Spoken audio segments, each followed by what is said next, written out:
我靠！我靠！我操！倒了，洪峰倒了！哎！我靠！我靠！哎，应该给布林吓的。我去边，小心点，小心点。走。我连根拔起。啊，好怕，怎么办？先别管洪峰了，咱先把桌子搬进来，我怕一会儿桌子被吹下去了，伤到人。对，低着点。还有那个什么剪刀那些，别吹下去伤到人。啊！我靠！快进来吧！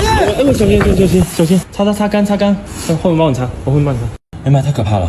昨天有500万网友观看了我们在成都经历台风的视频，当然大部分的注意力是放在了雷森健身回来没有来得及脱的白袜，以及我们两个说话的声音上面。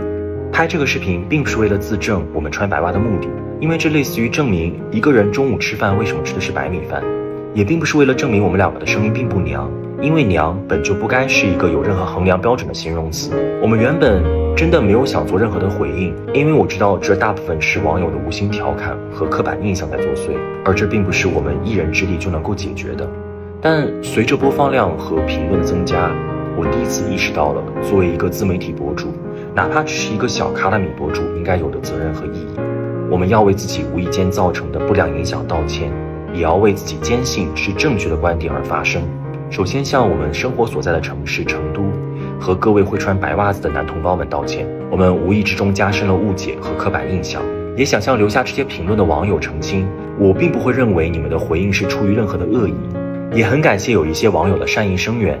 其中一条我是这样回复的：我们这个群体成长的环境属实不容易，一路上没有来自家长、学校、社会的理解和引导，我们从小到大也没少受到欺负和歧视，所以慢慢学会隐藏来保护自己，甚至会无意识中将自己曾经受到过的伤害转嫁于他人，从而减少疼痛。小时候的我因为声音和走路姿势，被同小区的小朋友们称为娘娘腔，一直到初中，我都要等到没有其他人的时候，我才敢去卫生间。后来进了高中，我长高了，也学会了如何刻意强化男人的特征和行为，终于不再有身边的人叫我娘娘腔了。我甚至也会随大溜一起嘲笑班上的一些留中发或者举止扭捏的男同学。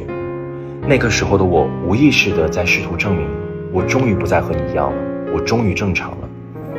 上了大学后，各种各样的人事物让我愈发地了解了自己和接纳我的身份。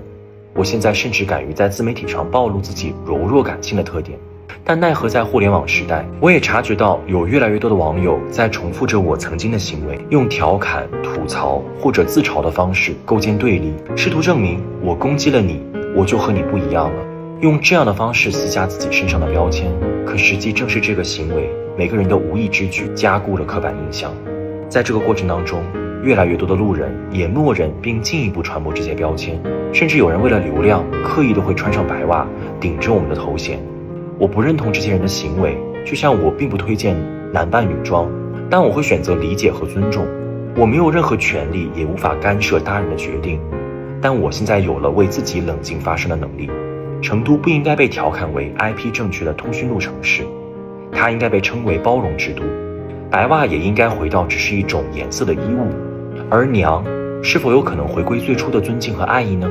我不知道有生之年我是否能够看到这些改变，但是我们每个人都有选择改变自己的权利。